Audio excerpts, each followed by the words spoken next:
میلاد کا موسم ہو اور ہمارے گھر کی چھت پر چراغاں ہوا ہو لیکن ہماری گلی کے اندر لوگ بھوکے سو رہے ہوں تو کیا آمنہ کا لال راضی ہوگا؟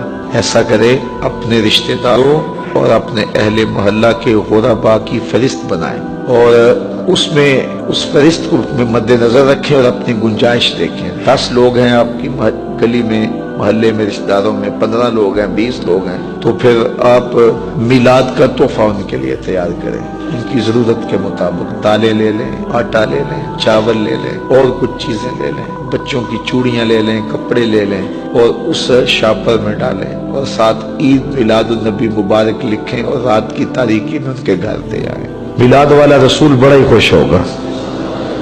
ایسے بھی میلاد مناؤ، دکھیوں کے کام آؤ، غریبوں کے کام آؤ۔ الحمدللہ میں نے جگہ جگہ ترغیب دی ہے اور لوگ اس پر عمل کرنا شروع ہو گئے۔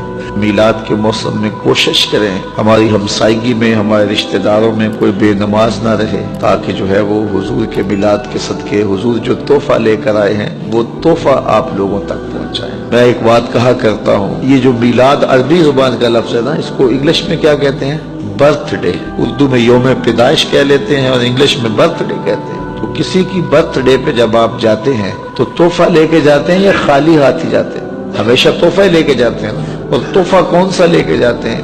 جس سے وہ خوش ہو۔ بچہ ہو تو کھلونے لے جاتے ہیں، بڑا ہو تو کتابیں لے جاتے ہیں، مٹھائی لے جاتے ہیں، پھول لے جاتے ہیں۔ کبھی ایسا تو نہیں ہوا کہ کوئی 80 سال کے بابے کی سالگرہ ہو آپ کھلونے لے کے جا رہے ہیں؟ اب کہتے ہیں اس کے مزاج کے مطابق تحفہ لے کے جائیں۔ تو کسی کی برتھ ڈے پہ جب آپ جاتے ہو تو تحفہ وہ لے کے جاتے ہو جس سے وہ خوش ہو۔ تو حضور کے میلاد پہ آئے ہو تو پھر کوئی حضور کو بھی تحفہ پیش کرو، اور تحفہ وہ پیش کرو جس سے حضور خوش ہو۔ اب حضور کس سے خوش ہوں گے؟ تو حضور سے پوچھ لیجئے۔ پھر حضور فرماتے ہیں وَجُعِلَتْ قُرَّةُ عَيْنِي فِي الصَّلَاةِ، میری آنکھوں کی ٹھنڈک نماز میں رکھی گئی۔